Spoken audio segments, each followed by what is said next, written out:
Si vous avez un magnétoscope à la maison, un enregistreur illico, mettez-le tout de suite en fonction. Au cours des prochaines minutes, on va vivre des moments historiques. Vous allez pouvoir en parler aux générations futures. Amir Kadir et Éric Duhaime, d'accord. Incroyable. Alors, je rigole, M. Kadir, je rigole un peu, mais si des gens situés à l'opposé idéologiquement comme vous et M. Duhaime êtes tous les deux d'accord pour avoir une commission d'enquête, je pense que c'est la preuve qu'il y a un certain consensus qui existe au Québec. C'est la preuve que ça va très mal. C'est la preuve que ça va vraiment mal. C'est la preuve que ça va mal, si vous êtes d'accord avec M. Duhaime. Oui, effectivement. Mais M. Kadir, vous avez dit que Jean Charest a 3 choix actuellement. Démissionner, lancer des élections ou alors une commission d'enquête. Selon vous... J'espère pour lui qu'il va se ressaisir parce que je pense qu'il est conscient que son gouvernement a perdu toute légitimité, toute crédibilité dans ce dossier-là. Imaginez-vous, M. Martineau, qu'on a des chantiers pour des milliards de dollars au Québec. Non seulement que là, on se demande combien de centaines de millions là-dedans, sinon de milliards, sont payés en trop pour nourrir la mafia ou des entreprises qui ne sont pas mafieuses, mais qui ont des comportements qui sont très douteuses, les entreprises de firmes de génie conseil. Mais au-delà de ça, il y a aussi des choix.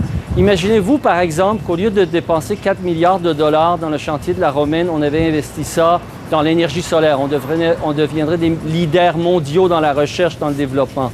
Imaginez-vous qu'au lieu de Turco, modèle ministère du Transport, maintenant contrôlé par les firmes de génie conseil, on avait écouté le maire de la ville de Montréal, Richard Bergeron, pour que la moitié de cet investissement serve à développer le transport en commun à Montréal. Bien, on aurait fait des choix sans doute plus raisonnables pour le Québec. Donc, M. Charest doit absolument réviser sa position, doit absolument demander selon vous, une commission d'enquête. Amir Kadir, selon vous, votre boule de cristal, vous voyez quoi? Il va dire quoi dans 20 minutes, M. Charest? Honnêtement, au moment où je vous parle, je n'ai aucune idée. Moi, je suis un gars qui est un peu optimiste, alors j'espère, j'ai un petit peu d'espoir dans le fond de mon cœur qu'effectivement, il sente la soupe trop chaude puis qu'il déclenche. Mais s'il ne déclenche pas, il doit absolument démissionner ou aller en élection parce qu'il n'a pas la légitimité pour continuer ce qu'il fait. Éric Duhaime, aujourd'hui, dans le Journal de Montréal, on a demandé aux gens quel politicien serait plus à même de faire vraiment un ménage là-dedans. Et les gens ont répondu en majorité, Amir Kadir, parce que c'est le seul, justement, qui n'a pas frayé avec le pouvoir. François Legault, il a déjà été ministre. Mme Marois, elle a déjà été dans un gouvernement. M. Kadir est vierge, blanc comme neige. Il arrive avec... il n'y a pas d'amis dans le milieu de la construction et tout ça. Est-ce que vous êtes d'accord avec ce diagnostic-là? C'est sûr. Peut-être la meilleure personne, la mieux placée actuellement. C'est clair que quand il y a un contexte comme celui actuellement, les gens qui vont ressortir comme étant les plus populaires pour pouvoir faire le ménage, c'est ceux et celles qui n'ont pas eu les deux mains dans le mangeoire, puis dans la distribution de contrats et la nomination de chum. Et c'est vrai des deux côtés. Je pense que si on avait fait un sondage au fédéral, rappelez-vous, Jack Layton, sa popularité peut-être tenait beaucoup à ça. À l'époque où Stephen Harper a été élu premier ministre du Canada et que les libéraux étaient au milieu du scandale de la commission Gomery, ça l'avait beaucoup aidé de ne jamais avoir été au pouvoir. Et donc, c'est clair que ça risque d'avoir un impact sur les nouveaux politiciens, les nouveaux partis, les gens qui font pas partie de la vieille clique, du vieil establishment politique québécois qui, depuis trop longtemps, a mis en place ce système-là et a continué à le défendre bec et ongle contre vents et marées. Mais ça étant dit, la question est encore plus importante que ça parce que malheureusement, il peut ne pas y avoir d'élection au Québec pendant encore 2 ans et demi. Et c'est qu'est-ce qui va se passer entre maintenant et 2 ans et demi? Est-ce qu'on va continuer à investir des milliards dans le Grand Nord, avec le plan Nord de Jean Charest, puis des milliards dans les infrastructures publiques sur nos routes par année, en sachant que 25-30 sert à alimenter un système corrompu, ou si la population va se mobiliser pour faire entendre raison à ses élus? Bien justement, on va entendre des représentants de la population. On a Lynn au bout du fil. Lynn, on vous écoute. Vous en pensez quoi, vous? Bonjour, Lynn. C'est vous, madame. Est-ce que Lynn est là? Elle est partie. Alors, Alain, on vous écoute. Oui, moi, là, c'est parce que je trouve ça effrayant qu'on y aille manifester pour qu'une station de radio reste ouverte ou qu'on y aille manifester pour qu'on ait un club de hockey au Québec, mais on n'est pas capable d'aller manifester contre un gouvernement qui est pourri au bout.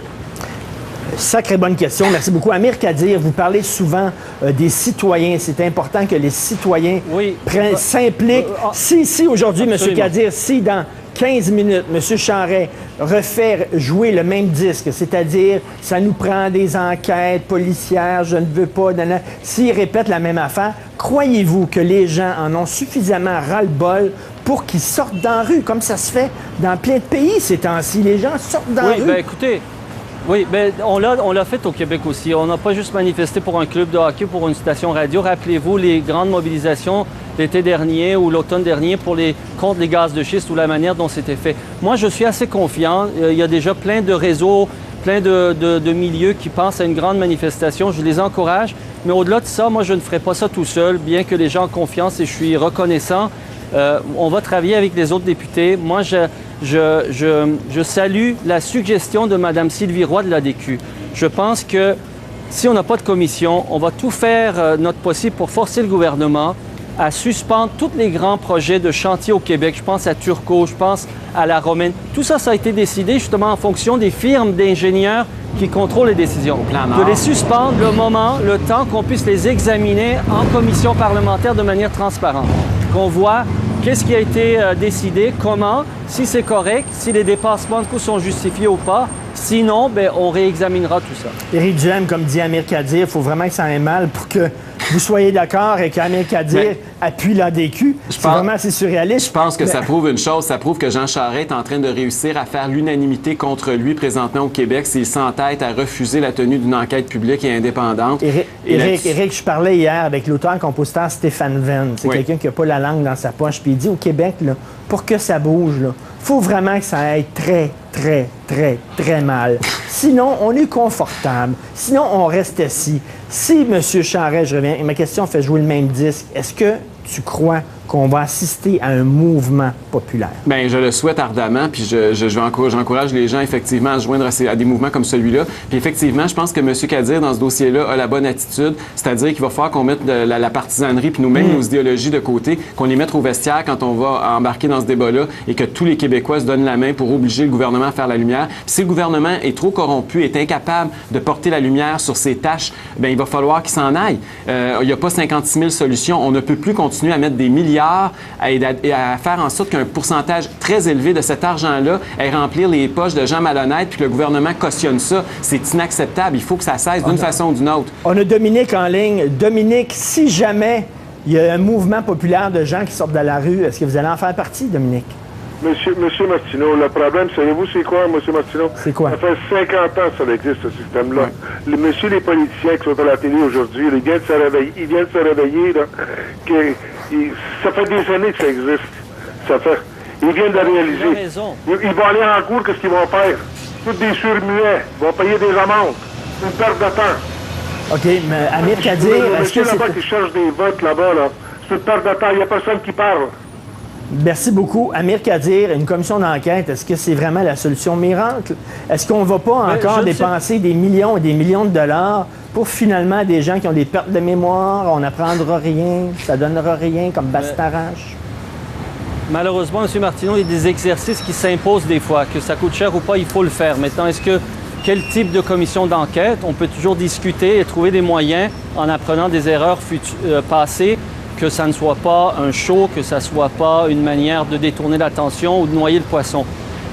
Mais au-delà de ça, il y a des choses urgentes à faire et la population, les citoyens ont un rôle aussi. Le fait d'appeler leurs députés, les députés libéraux, vraiment là, pour les forcer à sortir de leur torpeur, à sortir de leur silence. Au-delà de ça, c'est sûr que les élections, ça pourrait être dans 1 an, mais ça pourrait être aussi plus rapidement, ça pourrait être dans les prochains mois. Et si c'est le cas, que les citoyens ont la responsabilité de se souvenir de tout ça au moment des élections. Je ne dis pas de voter uniquement pour Québec solidaire, là. Ils ont le choix, ils ont d'autres choix que les vieux partis, que ce soit le PQ ou le Parti libéral, qui sont restés trop longtemps au pouvoir. C'est vrai que ça fait 30 ans. Norman McMillan, le ministre libéral délégué au transport, l'avait dit d'ailleurs il y a 2 ans. C'est vrai que ça fait 30 ans que c'est à peu près comme ça. Ça s'est empiré sous les libéraux. Pour changer ça, il faut changer la classe politique de manière importante. Alors, il y a des nouveaux partis, il y a le Parti vert, il y a nous, les gens ont le choix. Éric Duhem, j'aimerais avoir tes réactions.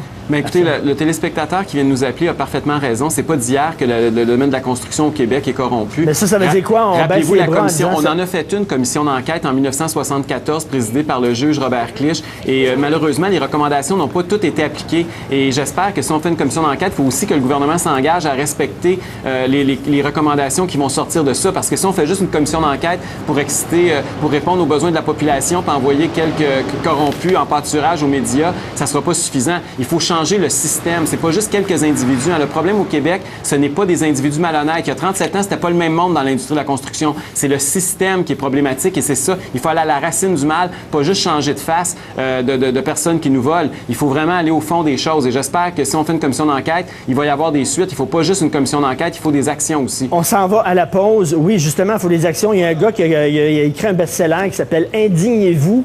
Et là, il a fait une deuxième partie qui s'appelle « Engagez-vous ». C'est pas tout de s'indigner, il faut encore s'engager. On va en parler après la pause.